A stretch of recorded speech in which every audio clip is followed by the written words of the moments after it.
मराठा आरक्षण उपसमितीची बैठक सुरू, मनोज जरांगे यांच्या मागण्यांबाबत चर्चा। मंत्रिमंडळाच्या बैठकीमध्ये 2 लाखांपर्यंतच्या शेतकऱ्यांच्या कर्जमाफीवर शिक्कामोर्तब, पण आचारसंहितेमुळे निर्णयाची घोषणा निवडणुकीनंतर। मुख्यमंत्री देवेंद्र फडणवीसांचं स्पष्टीकरण। निकष पूर्ण न करणाऱ्या लाडक्या बहिणींचा निधी थांबवला, अपात्र ठरलेल्या बहिणींकडून वसुली नाही, पण 14,000 बोगस पुरुष लाभार्थींकडून पैसे वसूल करणार, देवेंद्र फडणवीसांची माहिती। शिवसेनेमध्ये परत यायचं तर मातोश्रीवर या, खासदार संजय राऊतांचं मोठं वक्तव्य।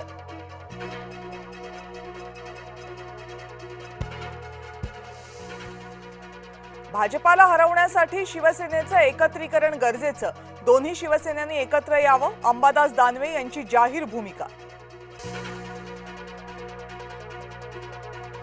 बाळासाहेब ठाकरे आणि हिंदुत्वाचा वारसा पुढे नेणार, आमची घोडदौड अशी सुरू राहणार, दानवेंच्या आवाहनाला एकनाथ शिंदेंचं उत्तर। महायुतीतील बंडखोरी शमवण्यासाठी हालचालींना वेग, सुनील तटकरेंनी घेतली रवींद्र चव्हाणांची भेट, दळवींबाबत योग्य मार्ग निघेल, चव्हाणांच्या भेटीनंतर तटकरेंनी व्यक्त केला विश्वास। अतुल लोंढेंच्या उमेदवारीवरून नागपूर काँग्रेसमधला अंतर्गत वाद उघड, नितीन राऊत आणि आमदार विकास ठाकरेंमध्ये झुंजली।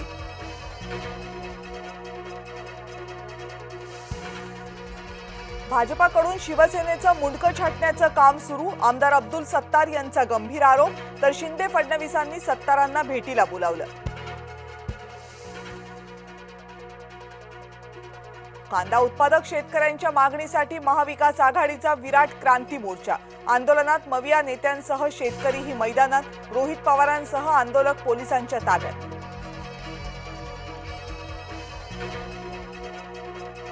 विधान परिषदेसाठी एकमेकांच्या विरोधात उभे ठाकलेले एकत्र, समृद्धी महामार्गावर सत्तार आणि दानवेंनी घेतली गळाभेट।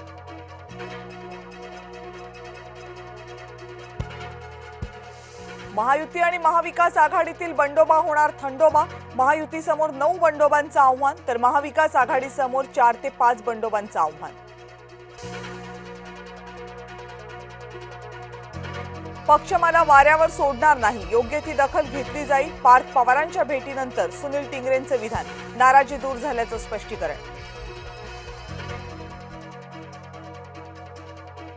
विधान परिषदेमध्ये जागा न मिळाल्यानं रामदास आठवले नाराज, ट्विट करत व्यक्त केली नाराजी।